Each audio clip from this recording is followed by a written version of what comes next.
Hello, hello, hello. Welcome, everybody. This is the Breakdown with Berckenhoff, episode 21.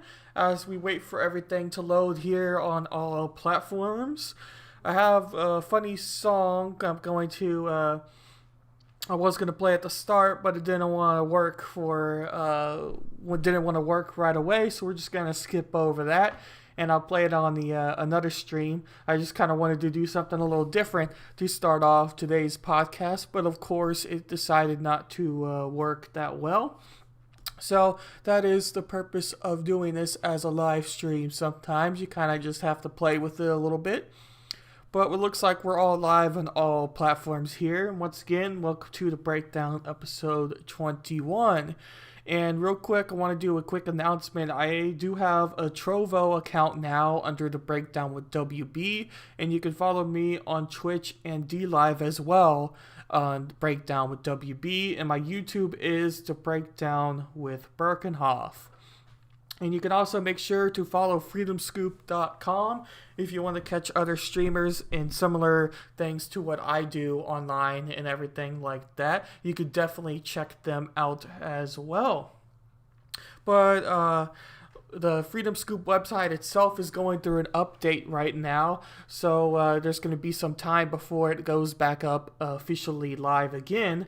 But you could definitely follow the individual content creators there, such as Stephen Ingramus at Igaramus Media, The Generational Gap, Jay Egger, The Freckles of Brit Show, The R-Rated Conservative, and you can definitely check out all of their YouTube channels or alternative channels and whatever you're listening to from.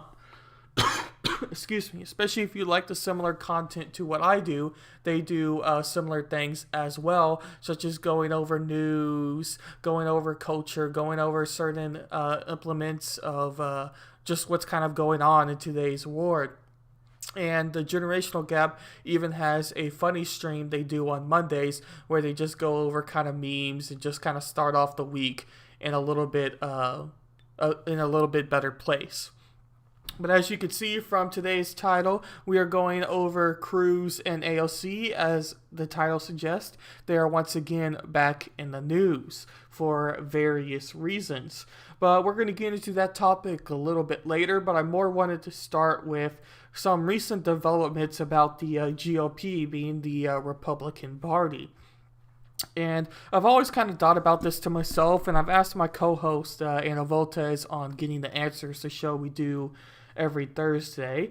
And we might be moving this Thursday for those who are listening live, but we're unsure of that yet, so I can't necessarily promise that that would be the case. But anyway, I've always kind of thought to myself, I wonder what particular party has become weaker now. Is the Republican Party weaker now, or is the Democratic Party the weaker party? Or are they both kind of fractured? And I've kind of been thinking about this and trying to figure it out in my head and everything. And ultimately, I came to the conclusion that right now, if I had to guess which party I think is weaker, it is probably the Republican Party because of Trump himself. Trump came in kind of as a third party-ish type of candidate, and he saw his opportunity to use the Republican Party because he thought they were the better party to choose to eventually become the president, or at least to have a chance of becoming president. And it turns out that he was correct, and he became president of the United States of America.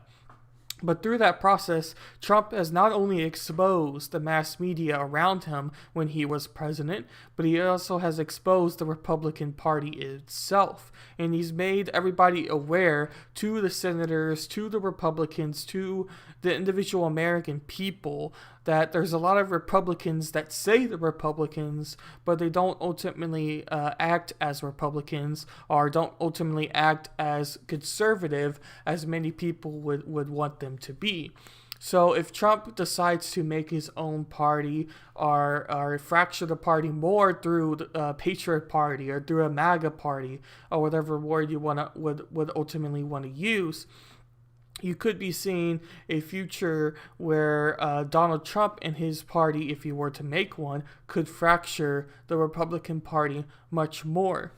But on the opposite side of that spectrum, you can definitely see some examples where the Democratic Party could be appearing to be the weaker party because of the progressive agenda and the progressive left that exist in their party. So I kind of just wanted to briefly throw that out and kind of think about it out loud once again at the start of this podcast, because this is kind of my thoughts on what I've had throughout this week when I've been looking over the news and kind of thinking about the news, or whatever you kind of ultimately want to call it. Is I keep just going back to, I wonder which party is technically the weaker party out of this. And we see several examples where it would appear to be the GOP, including the first two articles we're going to get in for today. But I don't ultimately know if I would put my betting money on the GOP being ultimately the weaker party or not. It's hard to say at this point. But we are going to read this first article by USA Today, and it is Marjorie Taylor Greene's violent rhetoric prompts calls for committee removal. Now GOP targets Ilhan Omar. And real quick, before we get into the actual juiciness of the article, or what the article actually has to say, this person getting talked about from the GOP, let me go back to make sure I say her name right, Marjorie Taylor, has recently released a video, and if I'm not mistaken, she was also the congresswoman who was going out to push the impeachment for not Trump, but Joe Biden, because of his involvement with China and whatnot. I believe this is the same person, or at least someone who's come out and supported the efforts of that senator or congresswoman who initially did the impeachment, or suggested that they wanted to impeach Joe Biden in his first week, and really even before he became officially the president of the United States of America, as it's just now been a week and a half, 2 weeks, I think, something like that, of Joe Biden's presidency. But long story short, I believe that is the same woman.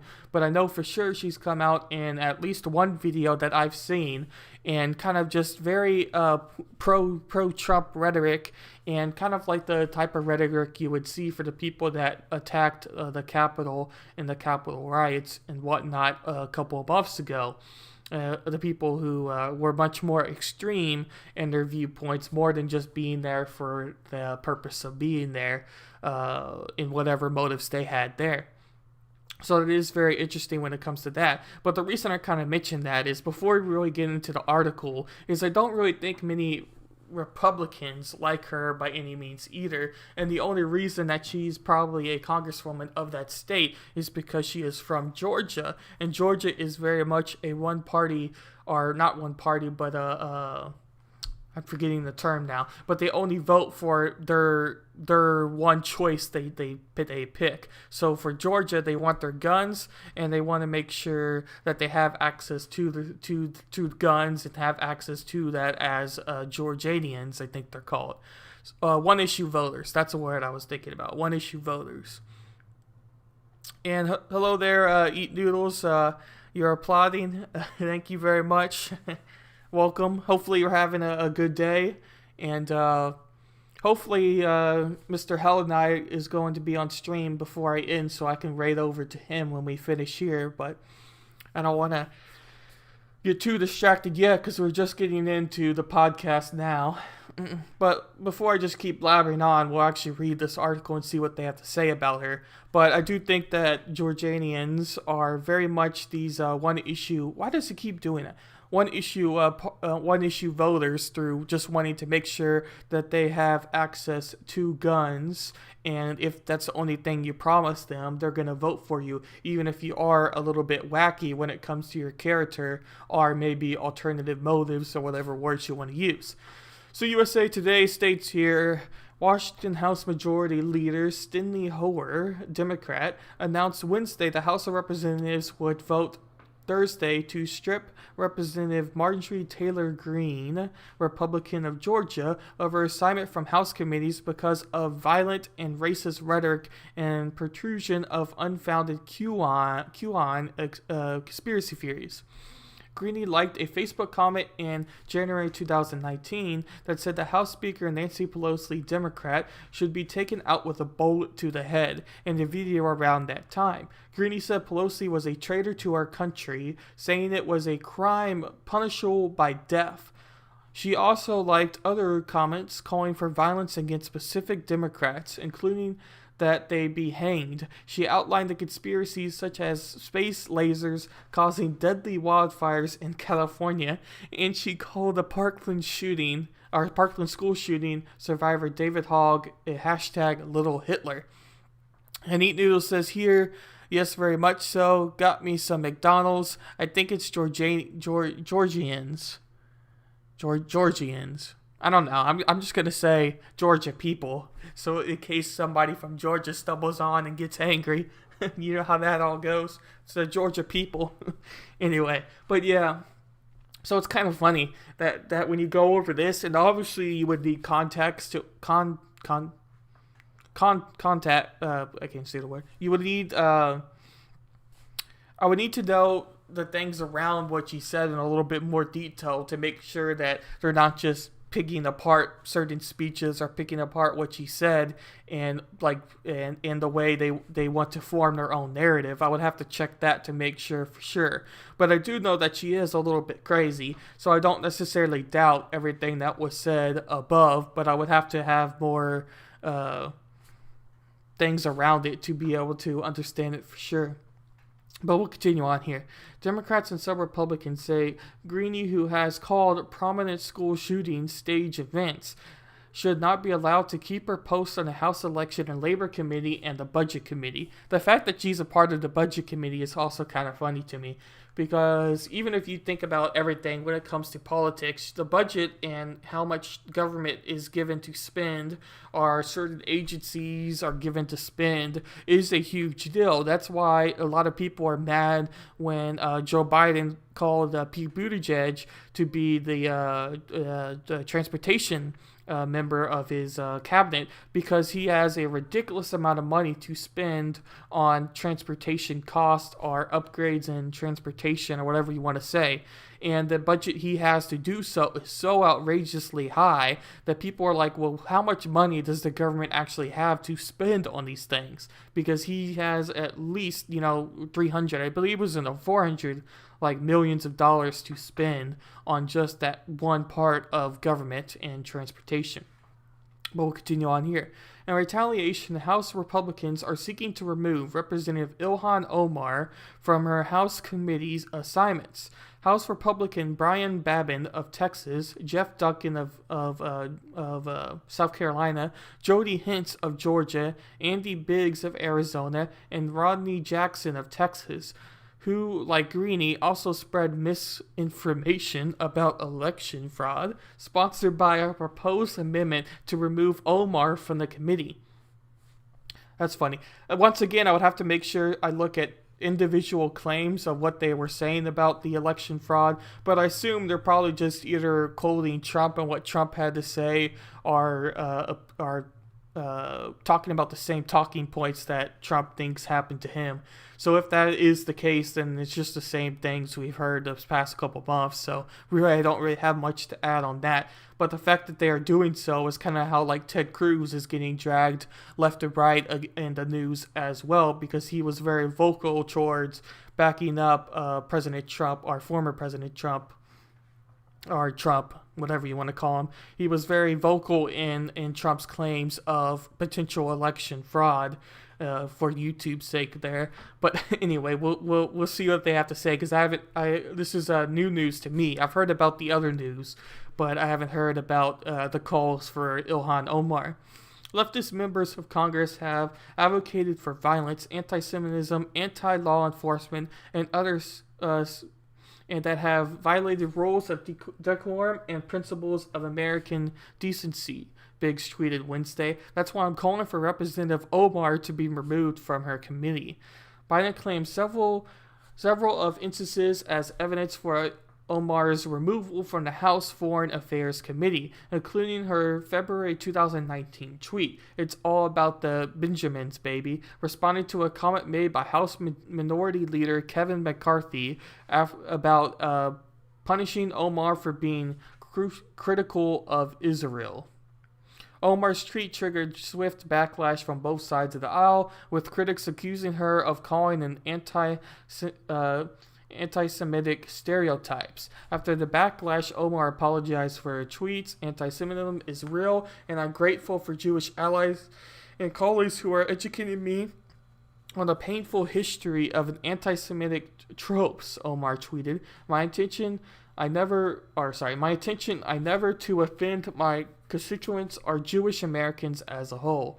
Yeah, I don't really believe in that too much. Omar has been very vocal about her claims against Israel and supporting Pakistan in that whole effort. And that's a whole topic. It would take probably a whole stream to get into the full details about that. Not just on what Omar had to say, but also just that topic alone. And if you would like, I could do a topic on that. I have about 4 ideas I want to do for streams so far, but I could definitely add that one to the list, because those who are new to my streams, I tend to pick a certain topic and go as much into depth as I can over that topic and kind of just learn about it live with everybody who decides to come on. But for my podcast, I tend to go over the main news stories and main news story topics and give my opinions and thoughts and just kind of read about the news so you can get like your weekly news from the podcast. I see Doodles here says, I think you should look at the bias defending in their action. That's why you can hear stuff that is more probably to be true other than opposing bias, which will state hypothetical claims about the severity of the person's actions. And yeah, I agree with you, Noodles, for sure. And also, that the article in particular talking about this is definitely not a neutral article and definitely has its own bias, what it's trying to say. You can tell just from the wording it had at the beginning and then the wording it had at the end. It's much more neutral towards Omar than it was towards the Republican congresswoman in that case, just by the language itself. And maybe you could say it's because the Republican congresswoman was worse, but that's ultimately a little bit hard to say. I need to lower that volume. And I had my ad block on, but these articles are terrible. Come on. There you go. Oops. Shit.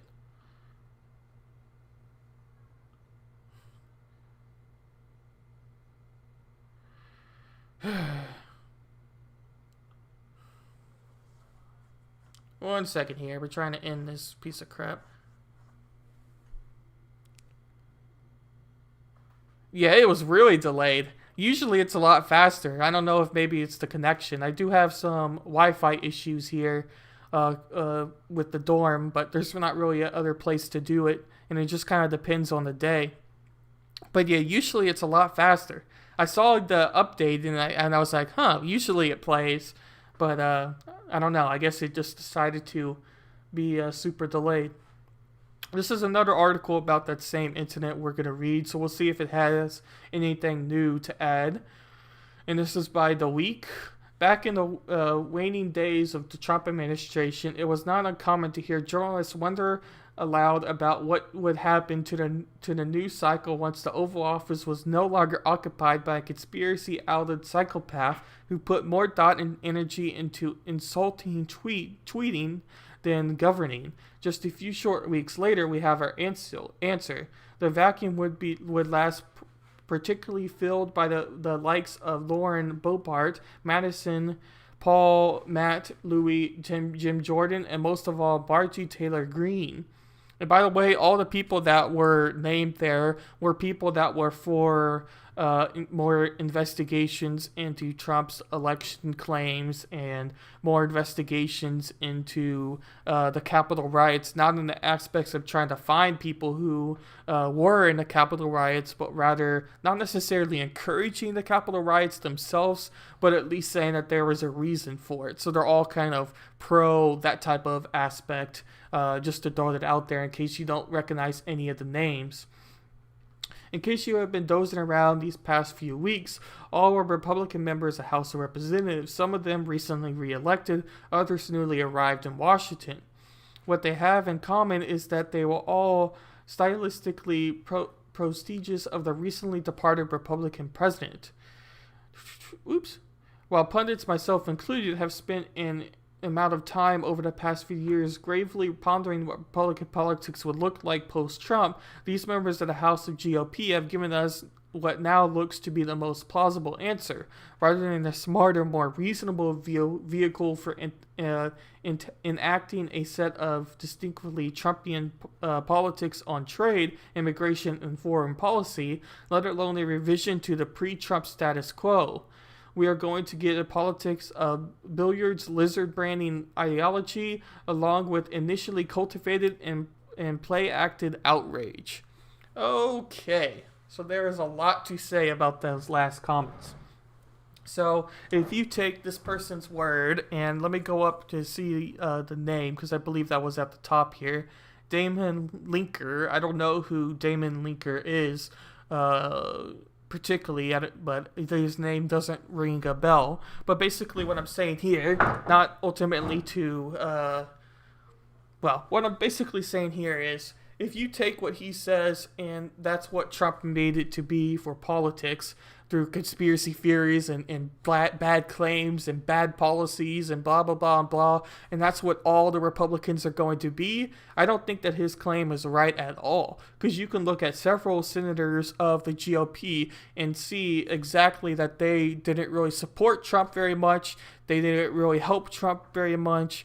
They didn't really, when Trump lost, support Trump in his loss. Not that that's ultimately what you would do, but what I mean by that is they almost seemed happy that Trump was gone. Even though it's Joe Biden and the opposite party's president, they seemed almost relieved at the fact that Trump is now not ultimately representing what the GOP is. And you could say that that could be Lindsey Graham, that could be Mitt Romney, that can be Susan Collins. These are all Republicans who didn't ultimately agree a lot with what Trump did and everything around Trump. So I don't even think that his very basic claim about all these people are going to be conspiratorial people works at all when you have several people of his own party already going against Trump even when he was president, and especially now that he's not president of the United States of America.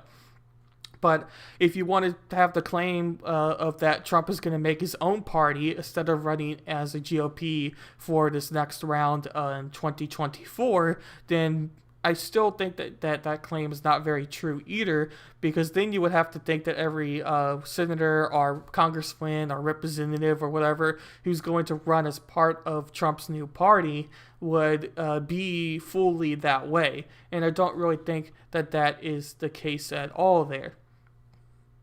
Now we're going to get to kind of the first fun stuff I wanted to get into and why I titled the podcast the way it's titled, with Alexandria Ocasio-Cortez. I'm just going to say AOC because I always, when I say that name more than 5 times, tend to butcher it.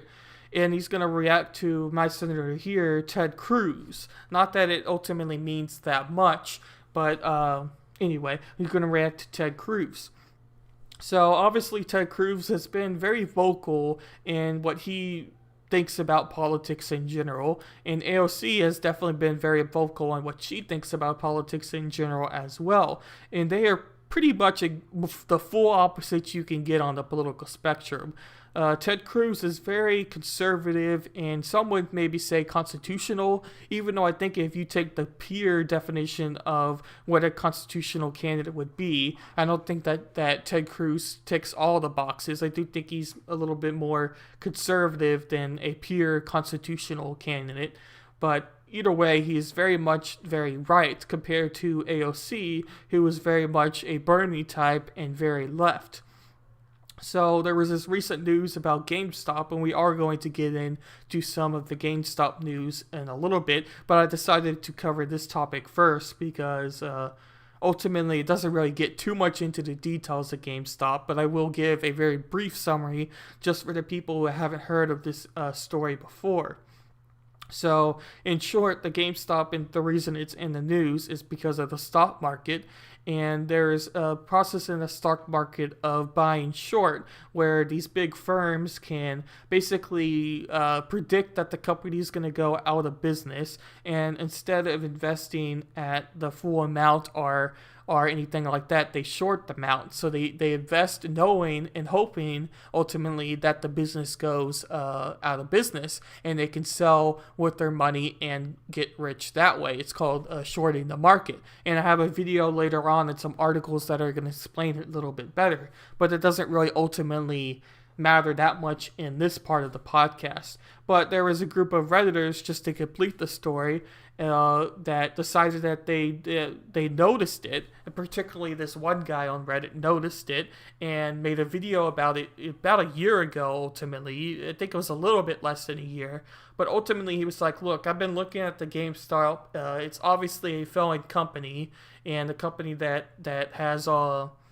that's probably going to go out of business unless they change their model really fast. But I've noticed that these large firms are shorting the market. So there's a potential to exploit what's happening with GameStop if enough of us join in the effort to drive up the prices almost artificially and then sell high when it's on top. So they inflated the value of GameStop so much that they were able to sell high at like 400%, 300% increase about what the original price of GameStop was. So that's the whole story, kind of very briefly explained, and we're going to explain in a little bit more detail in a little bit later. But like I said, it's ultimately not too important for this part of the story and what I wanted to talk about here. So this article is by ABC News and about also Ted Cruz. Alexandria AOC has made it clear that she has no interest in working with Ted Cruz. The House representative from New York tweeted Thursday that she disagreed with Robinhood's decision to abruptly stop transactions at GameStop, stock flowing the company's Reddit-inspired rise. So just to make sure everybody's aware and complete the story here, Robinhood was a app that an everyday person can download to their phone and basically do day trading. And day trading is the process of investing in the stock market as a regular person. So I could download this app and hook it up to my bank account and invest in whatever stock I wanted using Robinhood as the app. So you didn't necessarily have to go to Wall Street or have to rely on these big firms to do the investing for you. So I thought that was rather interesting. And there's more than just Robinhood that exists. There's E-Traders, I believe, is one, and a couple others. But Robinhood, in short, decided that they were no longer going to sell any more stocks of GameStop, and they would let you sell your stock, but you couldn't buy anymore. I may have said that wrong. Basically, they didn't let anybody who had Robinhood buy stocks, but you could sell your stock. And it seemed very odd that Robinhood would do this because ultimately it seems like they are favoring big banks or big houses or not houses, but big banks are the greediness of these big firms rather than the individual person who has Robinhood or the individual day trader. So it seemed very suspicious that they would be doing that. But we are going to go down into the real part about this part I wanted to get into. AOC described the decision as unacceptable and said she would support a hearing by the U.S. House Committee on Financial Services. And this is her tweet directly to Robinhood. This is unacceptable. We now need to know more about at Robinhood's apps decisions to block retail investors for purchasing stock while hedge funds are freely able to trade the stock as they see fit. As a member of the Financial Services Committee, I would support a hearing if necessary. And then we'll go down here to where Cruz decided to tweet about it. And Cruz replied in his Twitter account, fully agree with the index finger going down. So anybody that knows anything about emojis or anything about how Twitter works, you have your icons you can use with your hand or with your face, or if you know anything about emojis, you know about this. And he just basically has one of those emojis that points down. And I was listening to Ted Cruz podcast he has with Michael Knowles called The Verdict, and he was talking about this very thing when I was listening, and I believe they released it yesterday, and this happened on January 28th, so this was before February 2nd or February 3rd when I'm recording this, just to give you context around the situation. But it's simply all Ted Cruz did was reply with fully agree to AOC's first tweet about the situation. And he also said on the podcast, and many people also kind of thought about this as well, and they were simply thinking that you have your two sides of the political spectrum through AOC and through Ted Cruz, and really you can't get any two candidates that are that far from each other than AOC and Ted Cruz. And the fact that they could agree on something is very good. And Ted Cruz even said that he thought it was a chance to work across the aisle and work with AOC about trying to fix the situation to help the everyday man, the everyday trader, and not the hedge funds or the people that have the corporate greed or whatever you want to call it for the financial market. So it was rather interesting. But instead, AOC decided to tweet a whole bunch of other things and even call Ted Cruz a certain type of person, and we are going to get into what she called him in a video I am about to play that she released during the Capitol riots. But we'll continue on with what ABC News has to say here. The Texas senator response indicated who said that while she would be happy to work with Republicans on the issue where there's common ground, she would not work with one who almost had her murdered in the Capitol riots. In the meantime, if you want to help, you can resign, she wrote. Alexandria Ocasio-Cortez has criticized Cruz for objecting to the Electoral College certification of President Joe Biden's victory on January 6th. The pretense for the rally that turned to the siege of the U.S. Capitol despite no sustained evidence of voter fraud. In another tweet, Ocasio-Cortez criticized remarks Cruz has made about moving on from the intersection on January 6th, saying that accountability is still needed. We need accountability that includes a new senator from Texas, she wrote. And we're going to read her tweets about that in more detail here. AOC tweeted, "I'm happy to work with Republicans on the issue where there's common ground, but you almost had me murdered 3 weeks ago, so you can sit this one out. Happily to work with almost any other GOP that aren't trying to get me killed. In the meantime, if you want to help, you can resign." While you are convincingly talking about moving on, a second Capitol police officer lost their life yesterday in the still raging aftermath of the attacks you had a role in. This isn't a joke. We need accountability, and it includes a new senator from Texas. And this was her tweets to Ted Cruz here. So ultimately, basically what AOC is mad about is going back all the way to the Capitol riots and to the claims that Ted Cruz has made. Once again, Ted Cruz was a supporter of Donald Trump, and probably the biggest supporter of Donald Trump from any GOP candidate I can really think of, besides the senators that were more radical in their support. Not necessarily that that was a bad thing, but many people I think have seen Ted Cruz as, at the very minimum, a supporter of Donald Trump and his efforts. But he's also been very vocal about election fraud and the claims about it.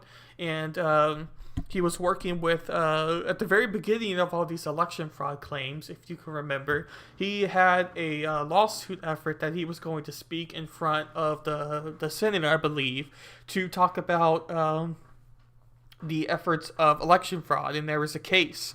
and blah blah blah. But it was to the Supreme Court. Excuse me. He was going to talk to the Supreme Court, if I'm remembering right.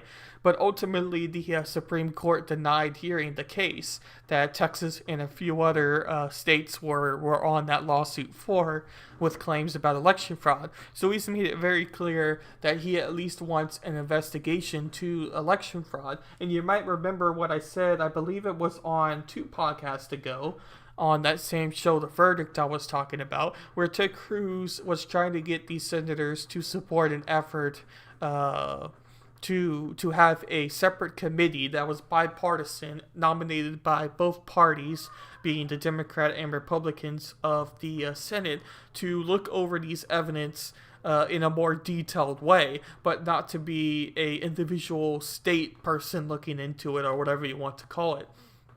And blah, blah, blah, blah, blah, but that's all stuff in the past. The most recent thing that AOC is mad at, which she's referring to, is kind of what Trump was getting blamed about, and why Trump is going to his impeachment trials that we're about to talk about in our next topic here. And being the claims that he was inciting violence, or at the very least, not telling people to not have acts of violence. Which is bizarre, and the easiest way I could put it, because if you listen to even the claims that Twitter a long time ago now, or a long time ago was a month ago or 2 months ago, but anyway, blah blah blah, doesn't matter. But the tweets that Twitter took down, and the video that Twitter took down about what Trump said about the riots, a lot of people didn't really see as being really incitement of violence or claims about it. And Ted Cruz kind of had the same sort of comments about what happened with the Capitol riots. But at the very least, Ted Cruz was not supportive of ultimately what happened, but more kind of understood the reasons for it. So we're kind of getting into the same claims and how AOC ultimately felt about it. But I don't want to spoil what I'm going to say, but I want to get to her video here before I spoil kind of my conclusion of what I think about all this. And the reason I titled this podcast episode, because there's many probably bigger topics than this one, but I just find this topic crazy, I guess you could say. I think we're going to play the video first, actually. We're going to play the video first, and then we'll get into this last article here, and hopefully it'll load up here real quick. And Eat Noodle says, inciting violence. Yep, that's what he got blamed for, inciting violence. And we're going to get into some of those claims, actually my next topic after this one, about Trump's defense and the defense team and the trial itself and blah, blah, blah. But that's a ridiculous topic as well. Anyway, but we'll play this video before I spill the beans too early. And the reason I'm getting emotional in this moment is because these folks who tell us to move on, that it's not a big deal, that we should forget what's happened, or even telling us to apologize. These are the same tactics of abusers. And I'm a survivor of sexual assault. And I haven't told many people that in my life. But when we go through trauma, so I paused it before she really gets into the main concept here for several reasons. I first just kind of wanted to talk about that I don't really know exactly what she's talking about for the claims of what abusers use. Like, she didn't really state it very clearly. I guess it would just be like, I misunderstand what she means by that. And I've listened to this yesterday on Different Discourse, what Noodles knows about as well, where I believe he played this on his thing yesterday. But I've listened to this clip several times, and I still don't really ultimately know what she's talking about. But I don't know. It's just a weird thing. What the fuck meter says, what are you think about Brazil? Yeah, I don't, what do I think about Brazil? Like, in what way? Brazil is, I don't know too much about Brazilian politics too much. I do know that there's a very conservative leader in Brazil, and he was even at one point kind of making fun of coronavirus. That kind of got into the news here in the United States a little bit, and people that were kind of more conservative leaning were happy about it, and people who were pro-COVID, I guess you could say, were very mad at him for his claims and whatnot. But I believe at the time, Brazil numbers of coronavirus weren't that bad. And I believe the coronavirus numbers are a lot worse now, at least the last time I looked. But I would have to look a lot more into Brazilian politics to have a full answer for you there. But I do think that they do have a conservative leader, if I remember right. Trauma compounds on each other. And I really just felt like, if this is the plan for me, then people will be able to take it from here. I felt that if this was the journey that my life was taking, that I felt that things were going to be okay. And that, I had fulfilled my purpose. So there we kind of get the video, the aftermath, and this one didn't particularly call out Ted Cruz as another video did. There's a longer version of this, and depending on what clip you grab from Twitter or from YouTube, you could get that extended version where she kind of more called out Ted Cruz. But either way, you could kind of see the gist of what she was kind of saying through that. But as I was going to say, as I was mentioning, I didn't want to ultimately spill the beans before I played the video, was that I ultimately think that the question becomes, is this a political stunt that AOC is doing to gain supporters or to gain sympathy for people and ultimately her supporters? Or does she actually believe what she's saying? And politics is very weird about that. It seems very harsh to say that you would think that someone would fake something like this. But politics has always been about publicity stunts and trying to gain support ultimately any way you can. And nobody in politics, especially if they've become a senator or become a congresswoman or become any level of government, even local government, has not had to do something they probably didn't ultimately think was the smartest thing to do to get into that position.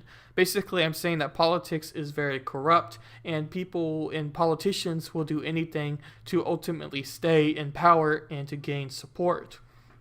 So the question is this really an act that AOC is doing to try to gain sympathy from the left or far left members, her supporters, to keep the support of the people, or do you think that she actually believes what she's saying here? And I think I lean more towards she actually believes what she's saying. I do think that AOC is not one to not try publicity stunts. You've seen several examples. It was like 2 years ago where there was a picture of AOC in all white at the border of Texas, and she was like grabbing onto the fence and like crying and whatnot, and there was pictures taken of her, and then the tweet was basically like, oh, it made me so sad, blah blah blah, and there was cameras there, but I didn't plan to get pictures here or whatever it was, and people are like, yeah, no, that's bullshit. You definitely plan to have your pictures taken and to be shown up here, and that's why you're here, blah blah blah. Don't give me this crap. This is a pure publicity stunt. And I do think that it was.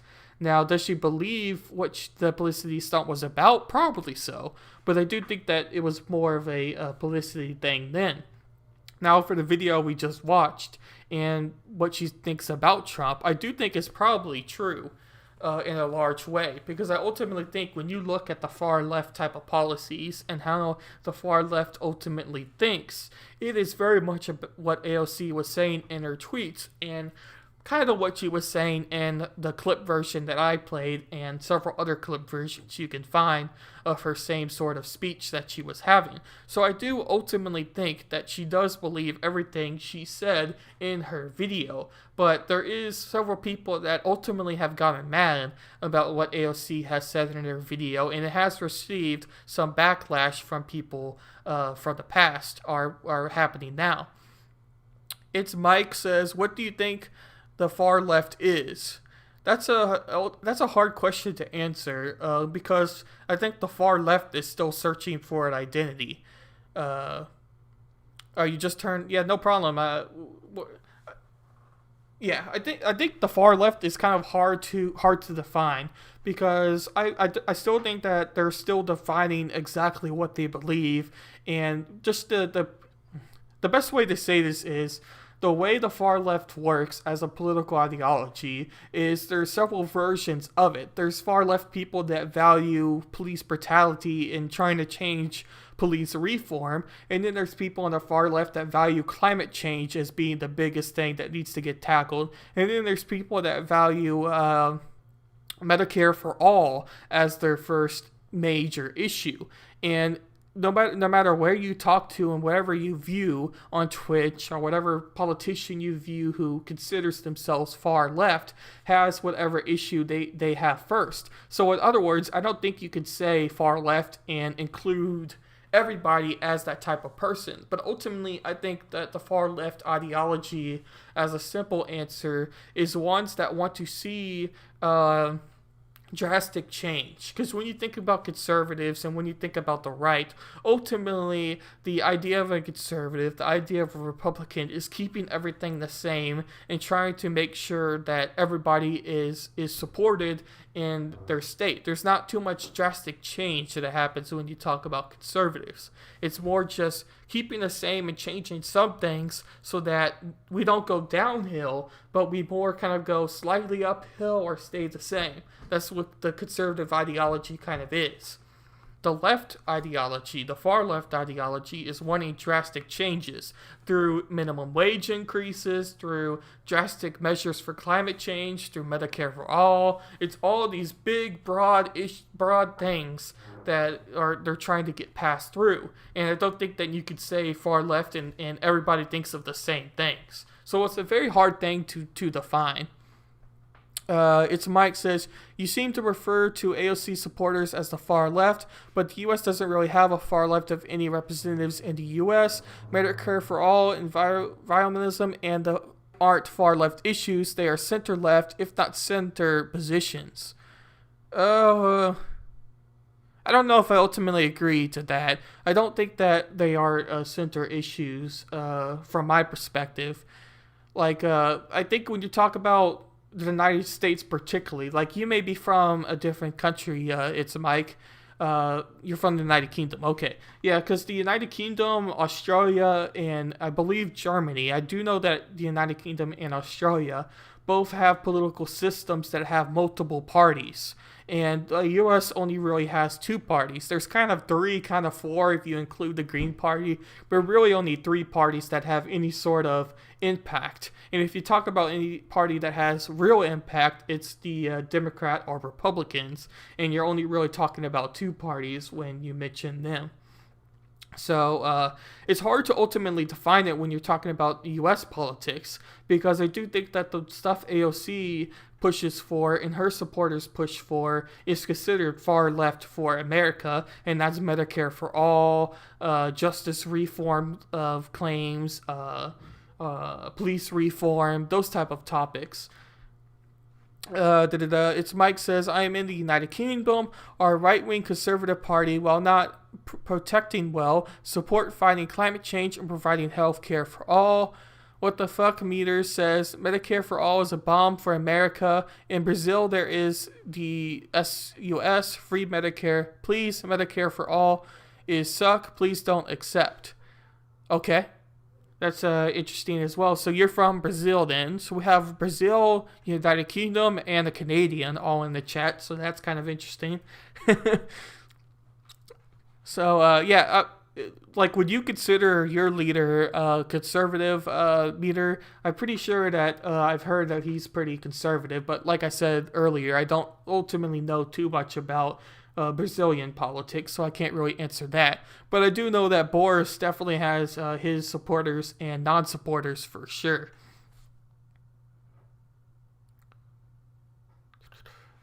Okay, we're going to read a little bit about some backlash that AOC received from her Instagram video. Just a little bit here. Whoops. Stop. There you go. On Monday evening, to an audience of as many as 150,000, Representative AOC detailed her experience during the deadly January 6th Capitol riot. The 31-year-old Congresswoman described hiding in the bathroom, convinced she was going to die, and then sheltering in place with Representative Katie Porter for hours. Excuse me. Aimed at confusion, she searched for a pair of running shoes in case she had to run for her life. The trauma of that day was incentivized by another factor. Okay, this brings me to a question here. And I mentioned it earlier, but I have some more viewers than I had earlier. Like, do you think that her Instagram video that I played earlier, and you probably have seen because it's gotten millions of views on Twitter, and many platforms have talked about it, written about it, videoed, or whatever you want to say. Do you think that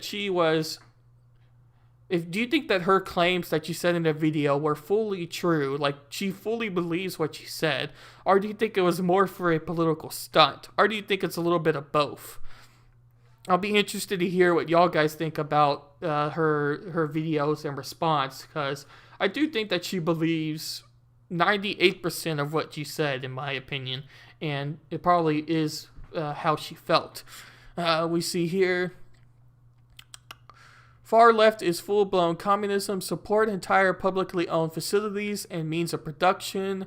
Minner says is corrupt, the conservatives hate him. Yeah, I definitely heard that he is corrupt. I don't know how to say his name. So I'm terrible with names, and that's kind of funny how I do podcasts and read articles, and anyway, it's funny to me.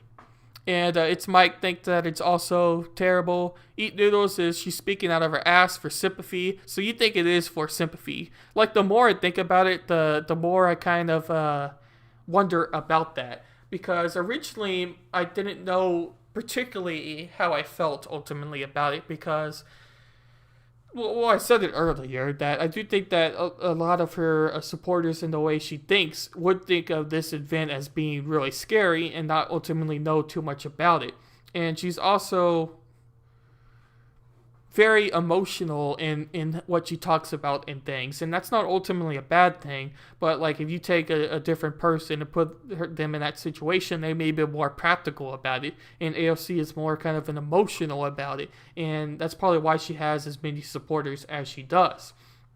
But I do think that she's probably at least dramatizing it a little bit more. Like, she might have those thoughts, but is she going to cry about it? Is she going to exaggerate a little bit? Probably so, and that may be for a political stunt, but at the foundation of what AOC believes, I do think that she believes what she said in her video there. And you can see that it's a very long video, that was the original one. And It's Mike. I don't know if you have Discord, but I post all of my links to Discord under stream articles if you wanted to go there to find it. But it's everywhere. You can just search it and it'll probably show up. But I'll go ahead and post the Discord just in case anybody wants to join it, because I do post all my stream articles there and try to talk to everybody on my Discord as much as I can. But we're going to read a little bit more.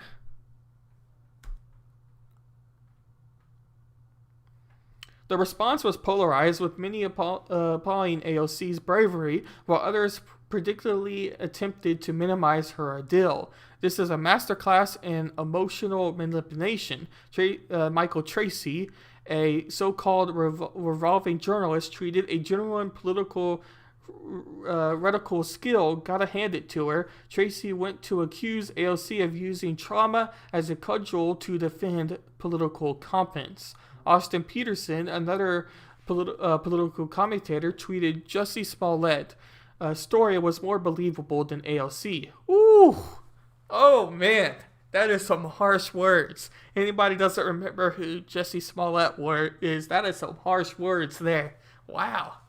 Yeah, you can't get more fake than Jussie Smollett. Anyway, we'll continue on.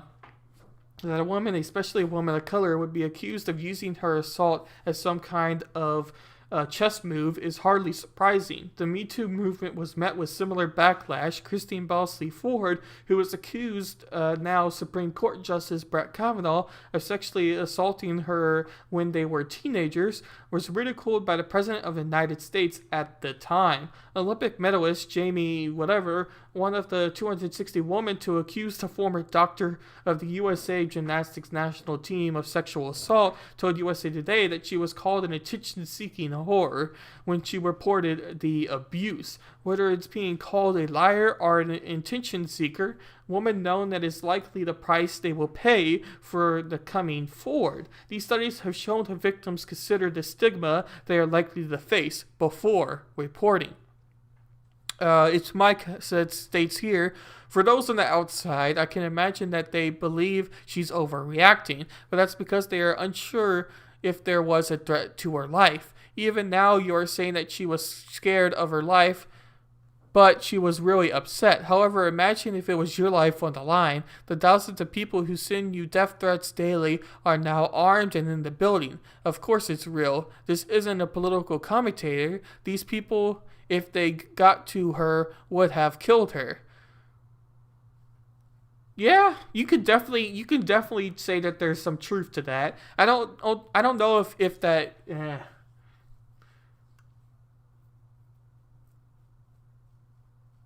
It's hard to say with 100% certainty that you are right. It's Mike, but I could definitely say that your point is very good one, because I could see that she could have been ultimately killed if someone would have gotten to her, because you're talking about the people who ultimately went into the Capitol building for the most part are the people that did the violent acts, let's put it this way. The people that broke the windows and went into the office of Pelosi, went into the offices of the senators and whatnot, were the radical people. And you could say that maybe all of them are radical people, and I do think that that could be true, but I definitely think a lot of people were not ultimately going there to break windows. But I do think that there were some people out there who went in there to make sure. Well, okay, let's put it this way. I don't think every person who went into the Capitol was looking for violence. But that being said, there were definitely some that were definitely looking to if they could have done something, they might have done something, because could be for several reasons. I do think that could be true, and your point is valid there.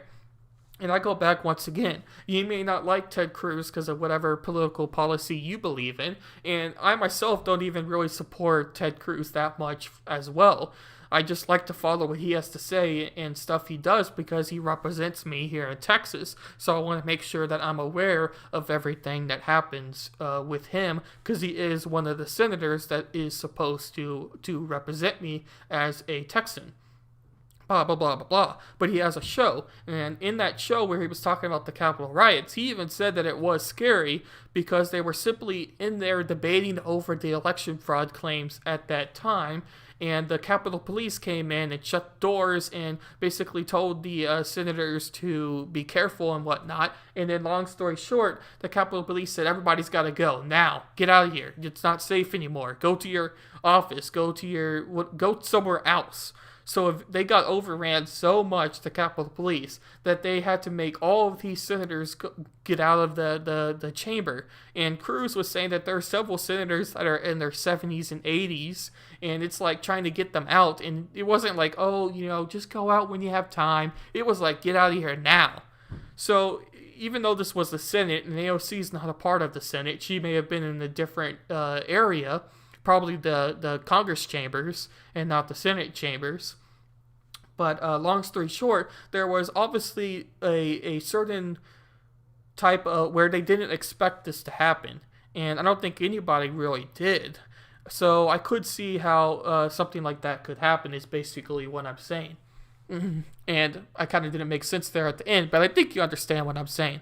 Oh, good. We'll raid to him after I'm finished here. He's probably still be live by the time I finish for sure. It's Mike says, there we go. You have now considered that it's a real possibility. If it was a lie, it doesn't matter if there was a 100% chance or a 1%. You could get the fuck out of there and be fucking terrified. You can only have this level-headed, balanced argument because it is not your life that you are debating if it were at risk. If it were, you'd be shaken as fuck. Not a critique of you, just attempting to share some perspective. Noodle states here, but why is she talking about being raped now? And I probably shouldn't be saying that word on Twitch, but anyway, whatever. And why is she pressing charges now? It's probably true, but for sure a cry of attention. I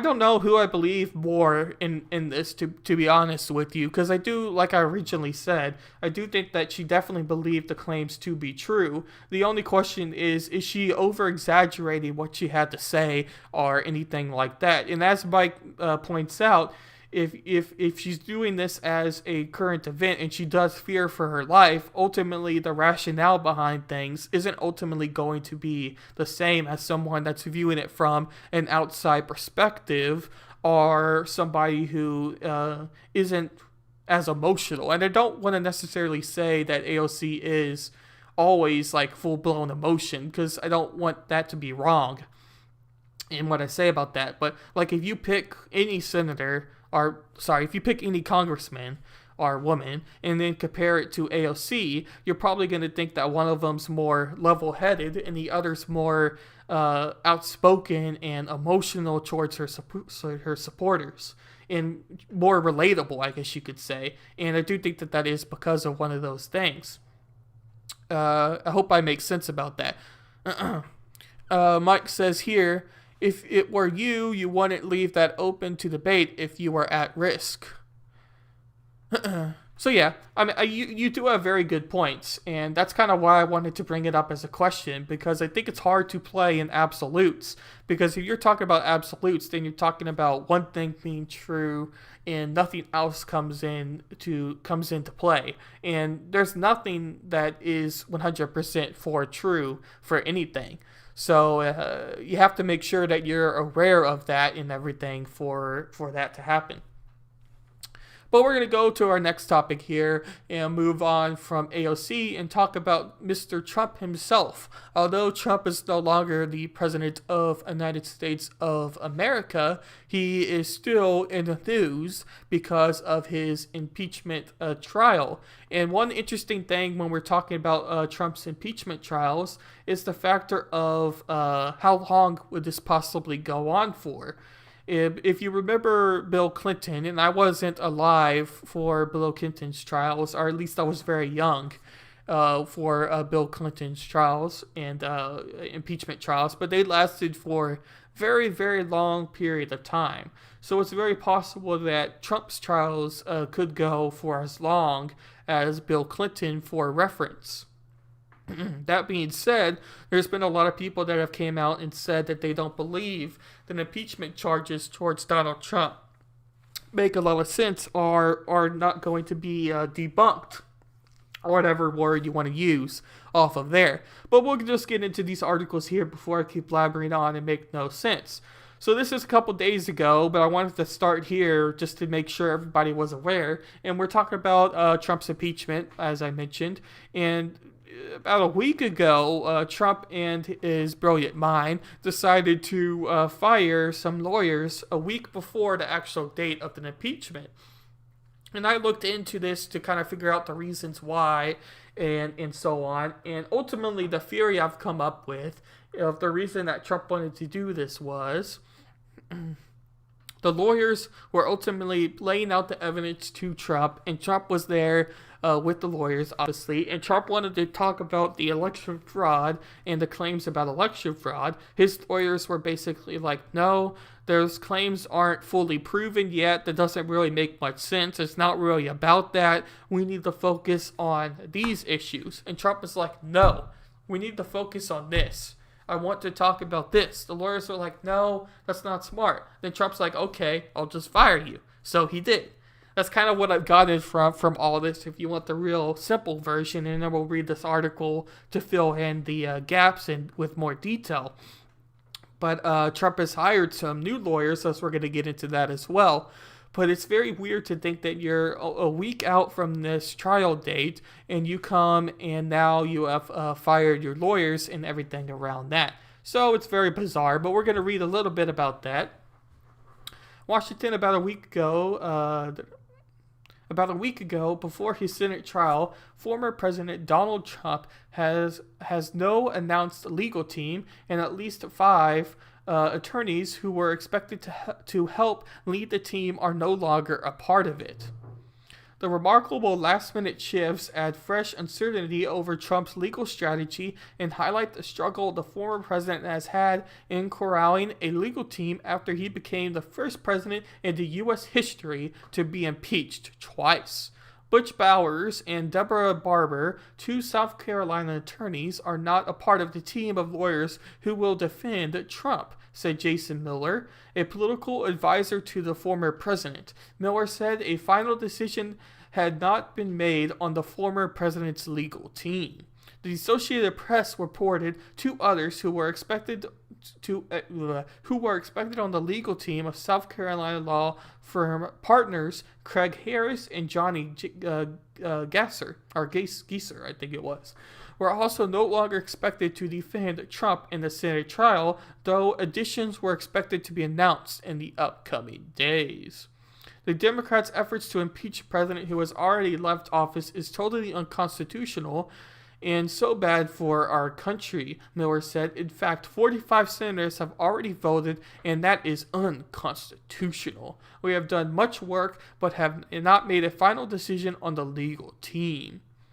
The decision, first reported by CNN, comes just days before our feelings are due in Trump's upcoming trial, including an official response due on Tuesday to the article of impeachment passed by the House charging Trump with inciting an insurrection at the U.S. Capitol. Blah, blah, blah, blah, blah. But basically, I just wanted to mention, to give context to everything, that Trump has fired his lawyers just a week before the actual, or some of his lawyers, just a week before the actual trial date. Now we're going to get into a CNN article talking about Trump here once it loads up.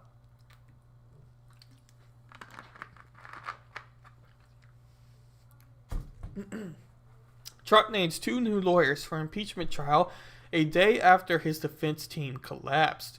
Former President Donald Trump's office announced that David and Bruce Jr. will now lead the legal team for a second impeachment trial a day after CNN's first reported that 5 members of his defense left his team effectively collapsed. One point of friction with the previous team was Trump wanted attorneys to focus on election fraud claims rather than the constitutionality of a former president.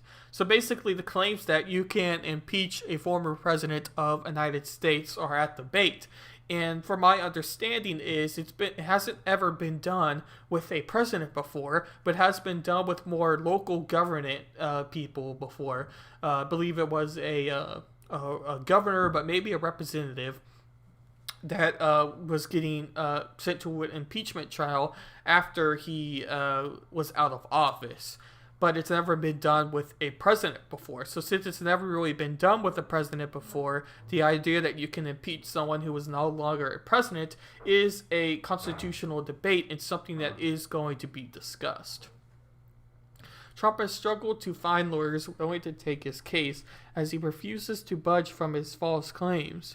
Trump's advisors have been talking to him about his legal strategy, and he keeps bringing up election fraud for his defense. While they have repeatedly tried to steer him away from that, according to a source familiar with those decisions,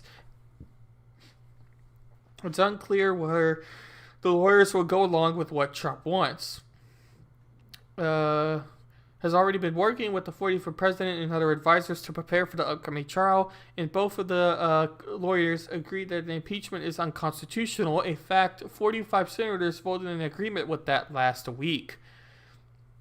So he's hired 2 more lawyers to help him on his impeachment trial, and as the article suggested, it's hard to tell constitutionally if that it could be done or not, because what we could tell from now is the fact that that doesn't really look like, from a constitutional perspective, that impeaching a former president is allowed from a pure constitutional perspective.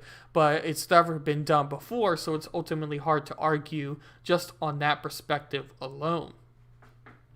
GOP senators wary of Trump impeachment defense. Republican senators are discouraging Donald Trump's lawyers from the rising discredited election fraud claims to defend the former president during the Senate's upcoming trial, a day after Trump's defense team advanced those arguments in the first official response to the House impeachment claims. GOP senators warned Trump's lawyers on Wednesday that relegislating the false claims would backfire, urging them to instead focus on squarely on the procedural objections that have already united Republicans. The point here is to avoid conviction. It's not a great moment for trying to secure political points, said Senator Kramer, who has criticized the House case for convicting Trump, and I don't think the legislating the election is a winning strategy. I think it's got a lot lower percentage of success than a Hail Mary in the Super Bowl. Last week, 45 out of the 50 GOP senators voted in favor of a procedural motion arguing that it's unconstitutional for the Senate to hold an impeachment trial for a former president because that individual is already out of office. Kramer said Trump's lawyers should treat that vote as a victory, nothing that you already have a winning score on the constitutional message. So it talks about the significance of that vote, but basically that vote was saying that the idea of doing that from a constitutional perspective is wrong and shouldn't be tried or shouldn't be done. So there is an interesting call for that, and we're just going to read a quick update, the most recent update as recording from the New York Times here. They state Trump's legal team says Senate has no right to try him as prosecution calls him seniorly responsible for riot. The House impeachment managers presented their case while the former president defense team argued his comments were protected by the First Amendment right of speech. First Amendment right of free speech, President Biden signed 3 executive orders on immigration. So that is the most recent update from the recording for President Trump and his whole legal team, but we are going to wait to see what particularly happens from the hearing and trial of President Trump, at least for the first week of it, before I talk about it on my podcast. But ultimately, I don't think it's going to go too far. It's ultimately just how long they're going to be able to stretch the trial itself. But we're going to go back to our GameStop story, as I promised a little bit earlier, and play this video from the BBC that I thought explained the whole situation a lot better than I ever could manage.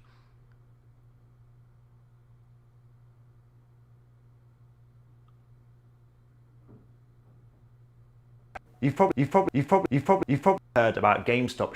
You've probably heard about GameStop shares going through the roof. Here's how it happened and what it means. On the stock market, you can buy shares in a company, and the price can go up or down depending on how much demand there is for those shares. Generally speaking, you hope to buy shares at a low price and sell them again when the price is higher, so you've made a profit. But people can also make money betting that a company's share price is going to go down. That's called shorting stocks, and it played a role in what happened with GameStop. Here's how it works. Say you own a share of an apple tree, one apple, and you're happy to lend it to me in exchange for some commission or interest. The value of this apple on the open market is £10, but I think that's going to go down in the next few days. So I immediately sell the apple for £10 and I've made £10. Brilliant, but I still owe you an apple. So Can you hear it now? I know there wasn't any audio at first, but I think it started now, or at least I'll play it back if you didn't hear it. I'll give you time to write if you heard it or not.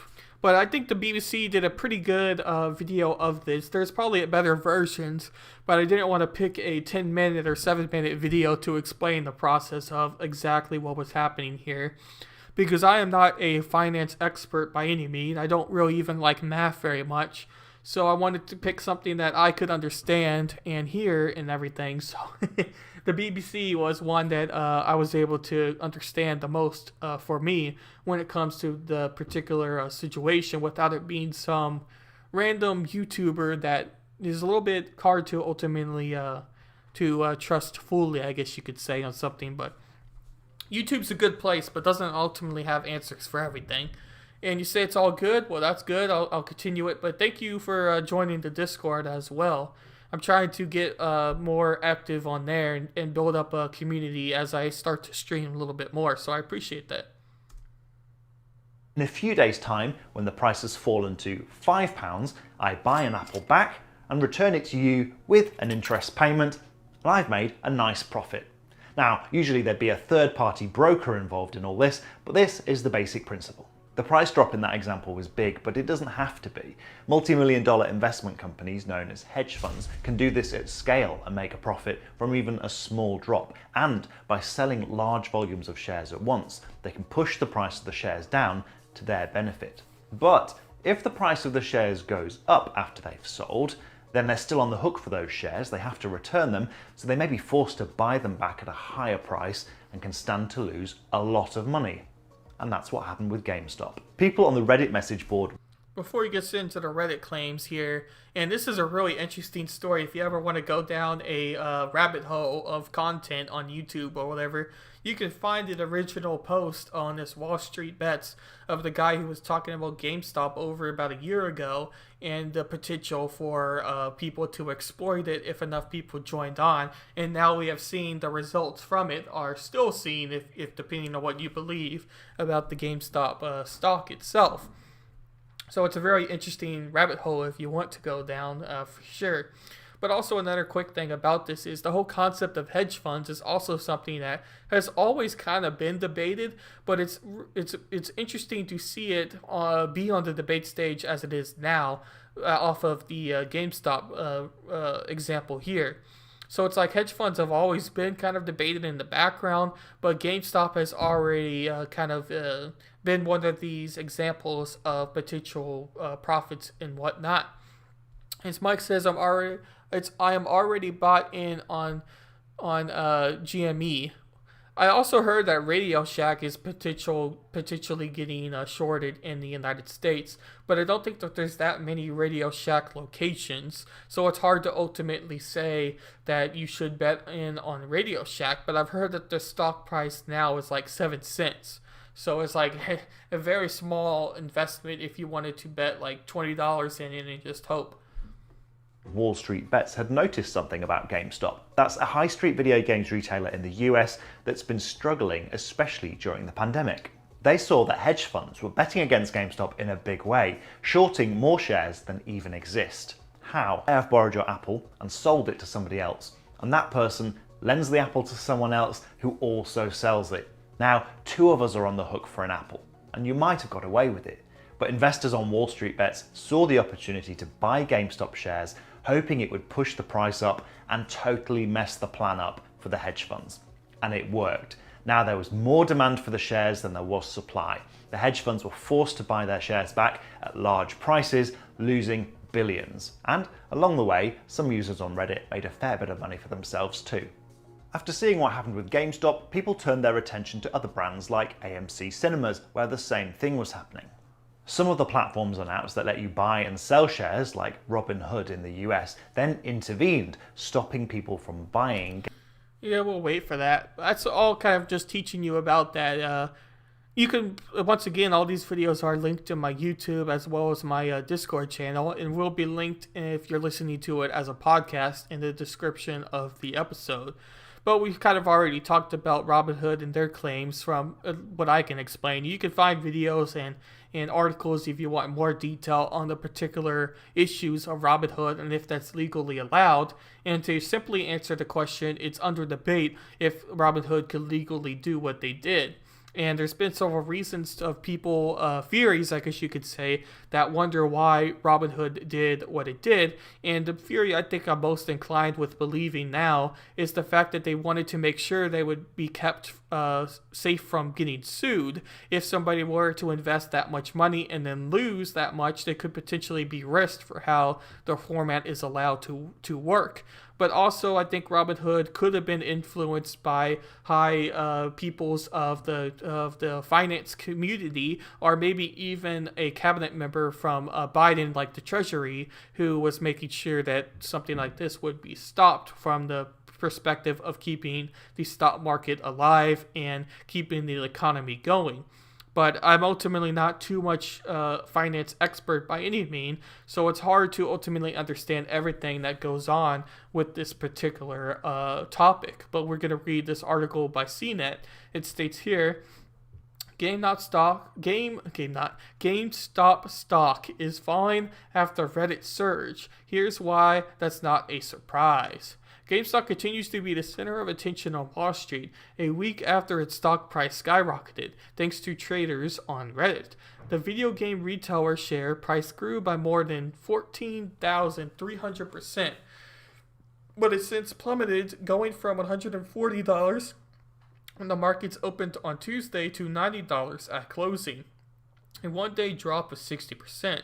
Fans of the stock continue to hold their GameStop stock to stick it to Wall Street and hedge funds. But don't be fooled, the company isn't doing so hot. Their share price for GameStop doesn't tell the whole story about the company indeed. One of these reasons for its gains is that so many institutional investors were betting on it to fail to an absurd degree. That type of investing, known as short selling, opened the door to individuals who coordinated their efforts online to drive up the price. Stock prices have, at some level, always been disconnected from reality for the average American. Just stack to 2020 stock market gains against the pandemic-fueled economic collapse.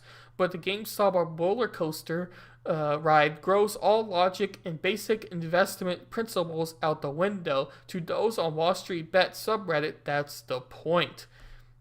And the biggest reason they did so was trying to go against Wall Street, really, and trying to have the little man win. Because these hedge funds are all about these mega billionaires and millionaires, and a group of people, a conglomerate of people that are together with one motivation and simply making money or sustaining their money they are making. It's Mike says, down 60% since buying, still holding, fuck Wall Street.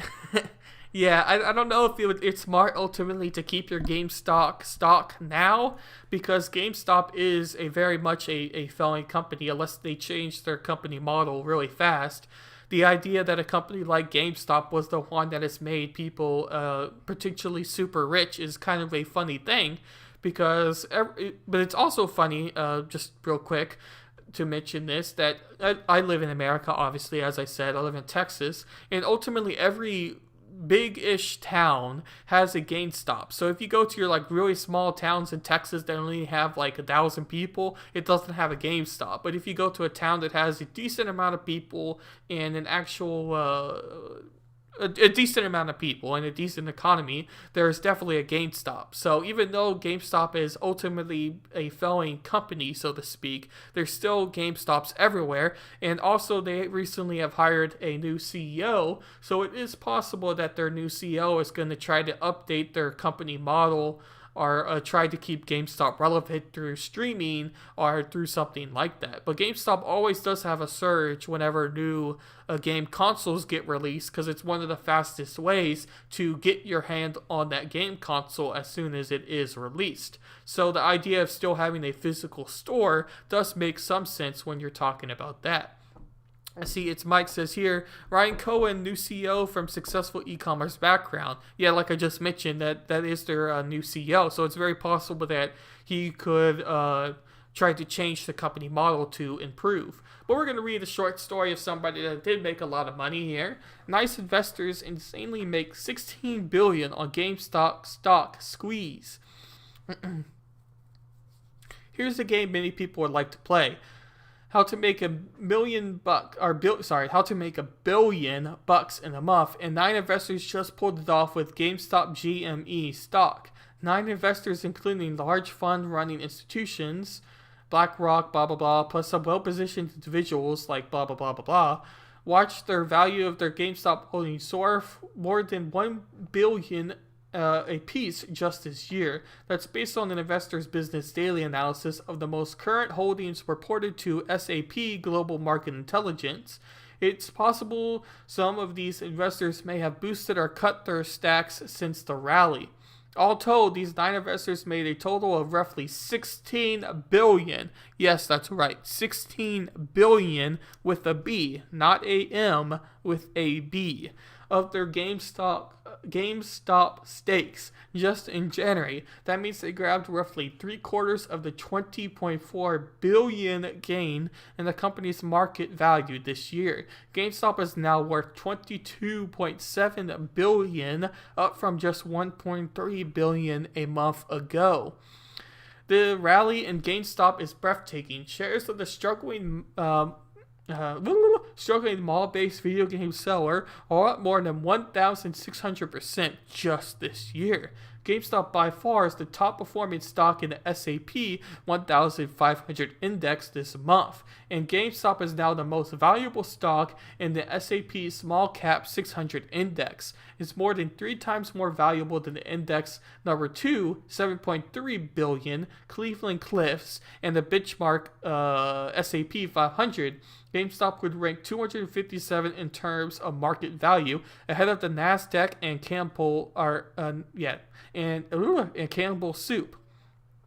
And it goes on to talk a little bit more about that, including some individuals who found themselves rather well positioned, as it suggests here, including Chevy co-founder Ryan Cohen. Keeps finding himself in the right place at the right time. He's now the single largest individual owner of GameStop shares after January 10th, 2021 transaction. Cohen actually started buying shares last August. He wrote to the company board with ideas on ways to boost its e-commerce offerings. GameStop's board offered him a seat, which he accepted. Cohen now owns 9 million shares on nearly 13% of the shares outstanding. That translate into a practically overnight gain of $2.8 billion this year. And then has a chart of some of the individuals / groups that ended up finding themselves in a very well position. It's Mike states here, new position, Matt Francis, Chief Technology Officer at GameStop, the guy who made Amazon Web Service, the monopoly giant it is. Also, they state they can flip the company and use the momentum to propel GameStop into the present and become an e-commerce staple. I didn't know about that, the Matt Francis as being the Chief of Technology Officer and being the guy behind, or partly behind, Amazon's e-commerce giantness, or whatever you want to use there. So that's rather interesting. The only way GameStop is going to survive is if they change their model, and it looks like they have some potential people, including CEO and Matt there, as you stated, and a few other people I've heard about that could very well change the way GameStop is going. And I also like what you said at the end there, because they could definitely potentially use this momentum of GameStop being in the news as much as they are, and be able to come up with a strategy to keep them in the news and everything. It's recent news. Can't send link. It doesn't let you send the link in the chat box. If it doesn't, you can go ahead and link it to my Discord. You can put it in you can put it in any of the tabs, either in the streams or the article news tab, and just link my name at me there, and I might be able to pull it up about the news. But I don't know why it's not letting you put it in the chat. Usually I don't. I let people post the links in the chat because I have the separate monitor up to check the link before I show it on the screen. But we'll play this video while we figure that out. And this is probably the most famous video of this billionaire who's gone on several of these website apps, or not apps, but several of these mass media companies talking about the GameStop development, and is not really a particular fan of it. Saying that the environment... It's all interconnected. The reason the market is doing what it's doing is People are sitting at home, getting the checks from the government, basically trading for no commissions and no interest rates. And I'm not saying they're stupid. We're going to go back. You're saying that the environment... Stop. This stupid thing. Okay. What played is here? You're saying that the environment... It's all interconnected. The reason the market is doing what it's doing... I don't know why I find that funny, but it's like for being a billionaire and having a tremendous amount of money, more money than you could probably really spend. I mean, you could probably spend $1 billion if you really wanted to, but anyway, more money than you really even need. It's like, how is your audio so bad? It's just, I have to play it over and over again, and I found a clip of somebody on YouTube that linked this first video clip that I keep going back on, where he's like, "Ah!" and it's just linked over and over and over and over and over again. I don't know why. I find that hilarious. You're saying that the environment... It's all interconnected. The reason the market is doing what it's doing is people are sitting at home, getting the checks from the government, basically trading for no commissions and no interest rates. And I'm not saying they're stupid. Show me a guy with a good record of consistently, and I'll show you a smart guy. You know, Bill Parcells says it well. You are what your record says you are. I'm not damning them. I'm just saying, from my experience, this will end in tears. You know, GameStop is not worth $500. It's not worth $40. Not worth $30. Not worth $20. Not even worth $100. Not even worth $50. I don't know what the hell it's worth. To be honest with you, I'm not involved with it, and I hate to talk about things that. It's like what a lot of people, usually on the left, tend to say about billionaires, more than I've heard on the right. But they always are like, the only way billionaires get how much money they get is because they take the pennies from poor people and take the money from the people under them. So, I mean, there is some truth to that for sure.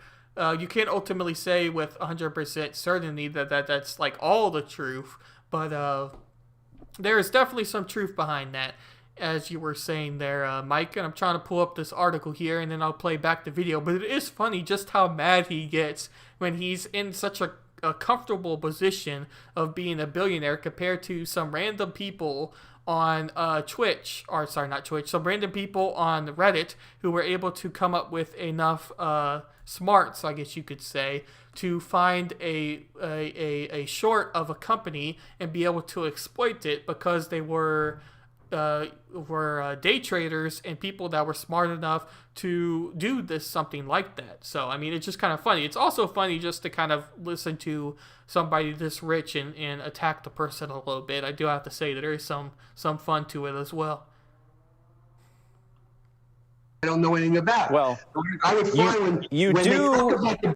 Exactly. That's what I was kind of saying. I mean, yeah, that's basically what I'm saying there, Mike. Yeah, that's true. You do know about valuing companies, right? I mean, that's what you did for a living. You try to come up with a value based on what their projected earnings and growth prospects were going to be. What's so interesting about this particular case is that none of this appears to be based in any way, shape, or form on the fundamentals that people like you and seasoned investors have grown up on. So it's maybe a little harder to accept and take. What I'm saying is it'll ultimately return to normal. You know, for the last 50 years, the 10-year U.S. government bond has yielded in line with nominal GDP. So nominal GDP is a summation of real growth and inflation. So let's say you got 2 and 2 is 4%. You're going to lose a lot of money when the bond goes from 1 to 4%.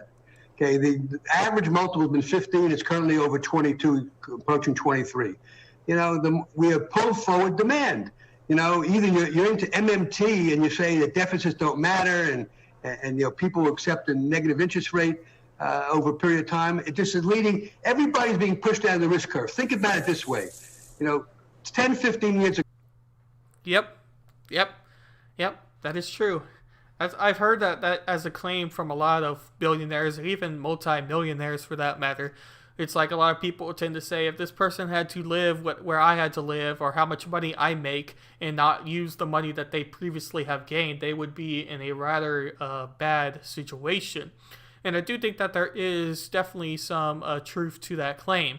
Now, I do want to make sure I state that I do think in America and probably other nations for that matter, I do think that there is a case for people to make an outrageous amount of money and do so honestly. But I don't think that amount of money ever reaches billions or billions of dollars. Like Bezos did it originally having a bookstore, but now if you look at some of his policies and what he's done as a company person and whatnot, it is very harsh. Like the working conditions, you could say several other things. I did several papers in high school where I had to study a company, and I picked Amazon to study. And yeah, there's just some very harsh things about what Bezos has done to maintain his wealth and gain his wealth as he is doing so now. So, I mean, it's a rather interesting concept there as well. It's Mike says here, in the U.S. without healthcare, I would die even faster. I don't know too much about the UK healthcare. I don't know too much about UK healthcare or really any other system besides the United States healthcare. Healthcare is a topic I want to do a stream about. I'm planning to do a stream about healthcare about a week from now, where I'm going to spend basically an entire week, at least like 3 or 4 streams just on healthcare, trying to understand what we particularly have here in the United States, what other places have, what senators and representatives and government is trying to push here, blah, blah, blah, just everything about healthcare, because really I just don't know too much about it from my perspective. So, and like I said at the beginning of my podcast here, and what I do on my streams, this is my podcast where I just talk about articles or news stories, but in my streams I typically pick a issue or something I don't know a lot about. In some cases I do pick something I know a lot about and talk about, but in most cases I pick something I want to learn more about or something I don't know anything about, and I pull up articles and journals and just read about it and kind of just learn live on air and read comments and get your opinions on things. That's kind of what I do on my streams. So I want to do that on healthcare as well. But I have your story up here about GameStop, and it announces 2 additional executive hires, and this looks like it was on February 3rd. So this was today then. Yeah, today. That's funny. Interesting. I'm just reading through it real quick. I'll put this in the links as well. I don't really see anything else to talk about on here because we kind of already hinted up on that for sure.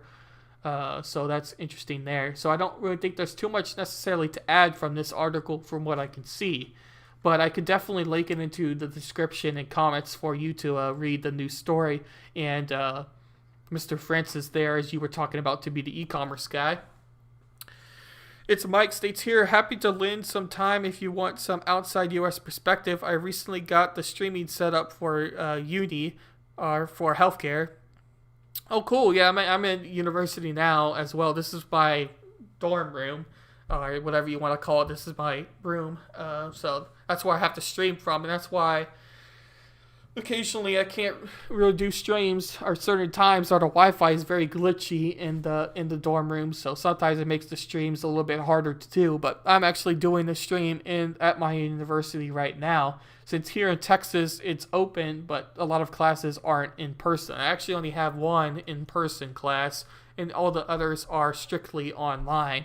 So it's kind of interesting that it's kind of a hybrid-ish in here in Texas, but the school takes it pretty serious for that matter. But to take you up on the offer, you can definitely DM me just to bring it up to my attention again in case I forget. But I could definitely work something out for you, and maybe one of the days we could do a stream/interview talking about healthcare and everything. So I'm definitely for that. The last topic I have planned to talk about here was the new bill/proposal that is getting passed with HR 5717. And those that don't know law codes, not that you would, because who would want to know that? It is the new gun bill over our new gun legislation for gun rights, or whatever you want to say. So, as I've already said, I have all of these links up in the description on my YouTube and Discord, so you can view the bill itself, but you can also just search the bill. It is fully published, as every bill is in the United States and everywhere probably. But I just pulled up the summary here, because those that have seen bills before or looked at bills, There's a reason that we have lawyers in the United States, and there's a reason that lawyers exist. And it's because they make law and make trying to understand something extremely complicated. And that's why you need lawyers to understand codes and terminology that they use. So because of that, I've just clicked on the summary version because I don't want to spend 2 hours trying to understand what they're trying to say. So we're going to read some of the summary about this bill. Generally requires individuals to obtain a license to purchase, acquire, or possess a firearm or ammunition. Requires the minimum age, or raises the minimum age from 18 years to 21 years to purchase firearms and ammunition. Establishes new background check requirements for firearm transfer between private parties. Requires law enforcement agencies to be notified following a firearms-related background check that results in a denial. Creates a statutory process for a family or household member to petition a court for an extreme risk of protection order to remove firearms from an individual who poses a risk of committing violence. Restricts an important sale, manufacture, or transfer or possession of a semi-automatic assault weapons and large capacity ammunition feeding devices. Restricts the manufacture, sale, transfer, purchase, or receipt of ghost guns, guns without serial numbers, which is a big thing when you're talking about crimes, because oftentimes a criminal will get a illegal gun, and simply it's illegal because the serial code is etched out of the actual gun, making it harder to identify the owners and where the gun has come from. Makes trafficking in firearms a standalone criminal offense. Requires federally licensed gun dealers to submit an annual clarify compliance with a security plan to detect and deter firearm theft. Allows the Consumer Product Safety Commission to issue the safety standards for firearm and firearm components. Establishes a community violence intervention grant program and promotes research on firearm safety and gun violence prevention. Whew! So reading all of that, you get the basic full summary of what the bill has to say. And a lot of those things you might be thinking, well, why is that so controversial? Well, we go to President Biden's original plan. And by the way, I find it funny when you go back to his campaign website that he still has up a banner that says, "Together, we can make Donald Trump a one-term president and defeat Republicans across the country. Donate today." I hate to break it to you, Joe Biden, but you are president now, so I think you might want to take that down or at least update what it says. I just find that kind of funny. But if you go back to his original campaign website, he has several things that kind of have mentioned the same thing as this bill says, such as banning the manufacture, sale of assault weapons, regulate possession of existing assault weapons under the National Firearms Act, buy back the assault weapons and high-capacity magazines, reduce stockpiling of weapons, keep the guns out of dangerous hands, require background checks. By the way, the background checks has been a concept that a lot of Americans have on both sides of the aisle kind of supported. Now, you obviously have your hardcore conservatives, I guess you could say, here in the United States, that are not for background checks, but really in general, if you take the average American's opinion, they would be for background checks, and that's been something that has been debated in the United States politics for a long time.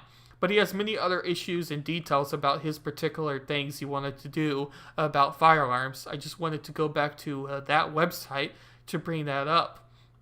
But you might also be thinking, well, why would somebody find this as being controversial? So I went to a opinion blog to kind of find a perspective that I've seen out there. And this was kind of the best one that I could find because it talked about the bill and gave their opinions about it. And you could definitely tell that it's a blog because it's got like 20 ads. I also find that kind of funny. But it's Mike says here, so same case over here, but recently fully online. So are you actually at the university then in university there, or are you actually at your house or apartment or whatever? Are you there at the university or not? Is basically, I guess, what I'm asking. New gun bill will require public registry of all weapons. And this is the biggest issue that I've seen, that a lot of people who are for Second Amendment rights don't necessarily like the ban on assault rifles, because usually they're pretty hardcore guns and want to keep their guns and everything. But you also have the other people who find the idea that the registry of all weapons, it just seems a little bit weird for the United States in particular. We'll go down to their opinion here. A pro-gun called Civilians Committee for Right to Keep and Bear Arms called the bill insanity on steroids.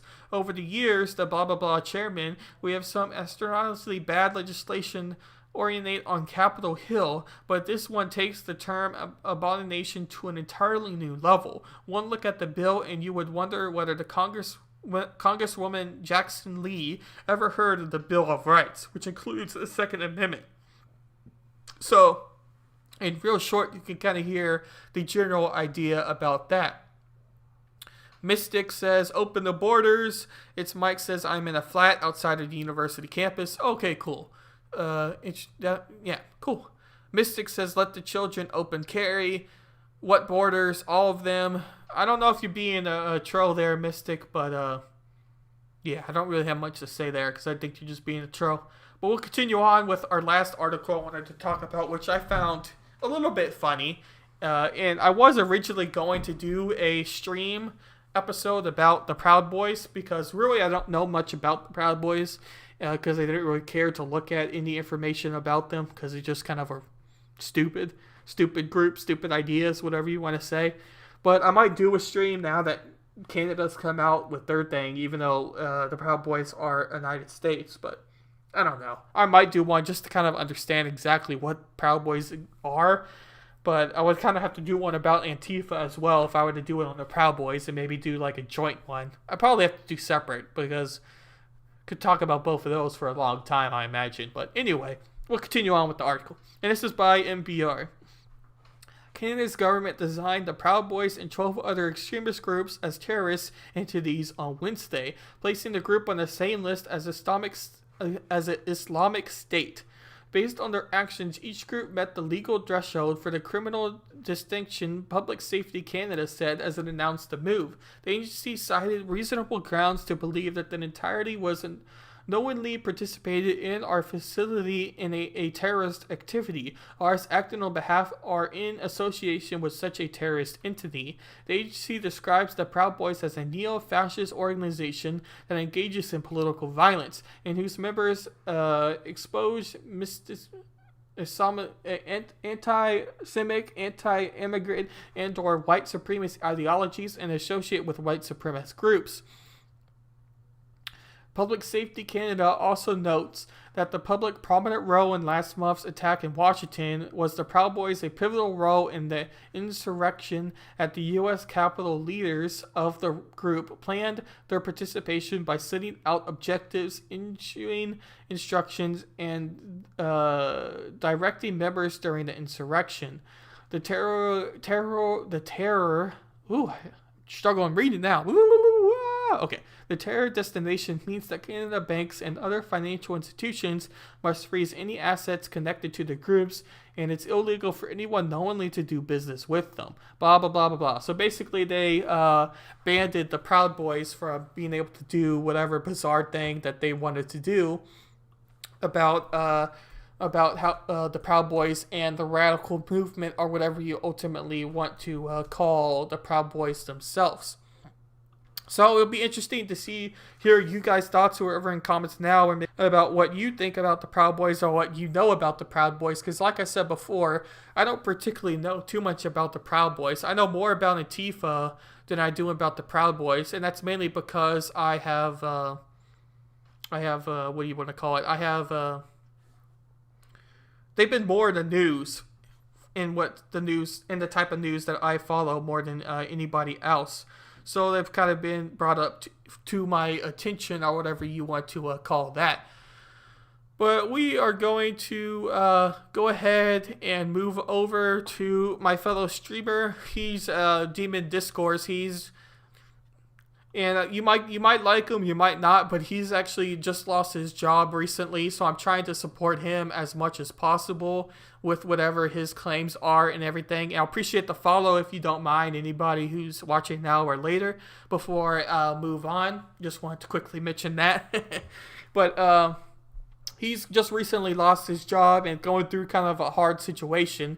So I'm trying to support him and give him as many views and as much of an opportunity to kind of pursue maybe streaming more on a full-time basis, since he can't really find a job because of where he lives right now and everything that's happening with him. So I'm going to go ahead once this thing loads and bring it over to his channel if I do this right. And so that I can support him a little bit, and hopefully you guys would like what he has to say and everything that relates to him. So I appreciate if you stay on and at least give him a chance to kind of share his thoughts on what's happening with everything. He's definitely very much more conservative than I am, but that's not necessarily a bad thing. It's good to get different opinions if you're not necessarily conservative. But like I said, I just want to give him a second chance, and we will try to move on here. It looks like I did it wrong. I don't know if I necessarily can rate or not, actually. 1 second here. But yeah, if y'all guys have any comments or anything, you could definitely give them to me now before we move on over, because I will be interested in kind of viewing your questions until I can get this thing figured out. And hopefully not all of you have left by now. I appreciate anybody who has stopped by for sure. But we're going to go over to here. This is the first time doing this one, so. All you got to do is dish a drink, and your taste buds. Sounds like happiness. So many feelings. Come on.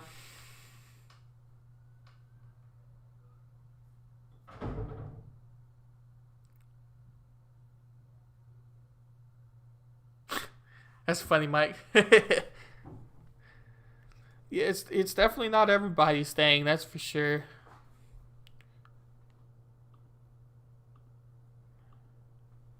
Okay.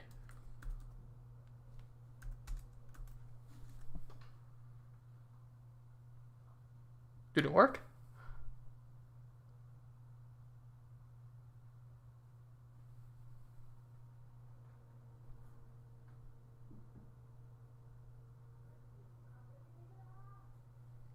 I don't know if it worked or not. How to...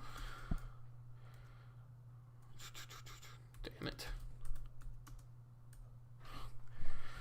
But yeah, if you're definitely still there, Mike, you could definitely hit me up. That'll probably be the best way to make sure that I able to not forget things. Not that I think I would forget, but it's good just to make sure, because I'm definitely for having you on to talk about healthcare or whatever else. But yeah, it looks like it didn't work. So let me see if we do something here. I think I did it the opposite. Let's try this. Yeah, I did it the opposite.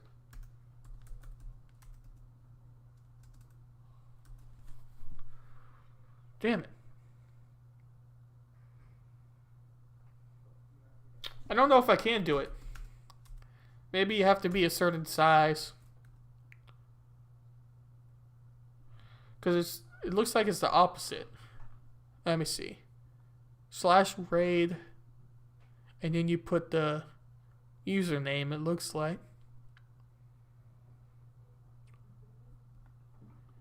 Or is it just a...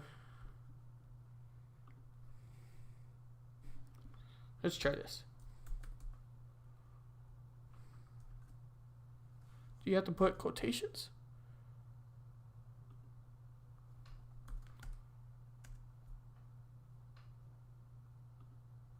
It doesn't recognize the channel. Okay, yeah, I'll definitely hit you up on Twitch, or not Twitch, on Discord for sure. TUSCEOURSE.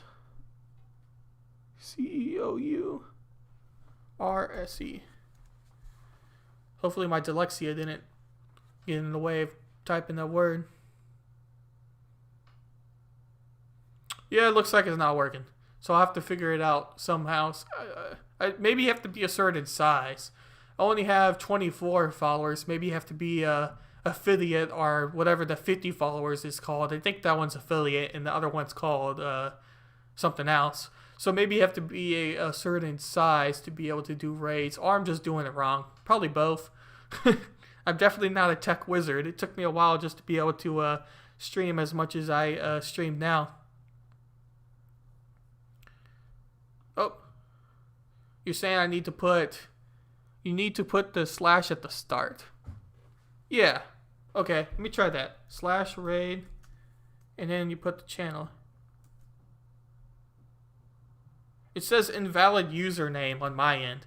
So maybe you have to put /raid.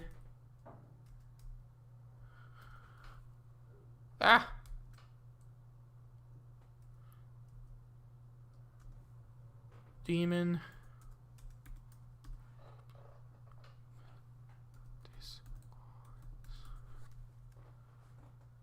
Yeah, it just says invalid username. So I think you have to be a certain size. I think I've heard that. I think you have to be 50 followers to do raids.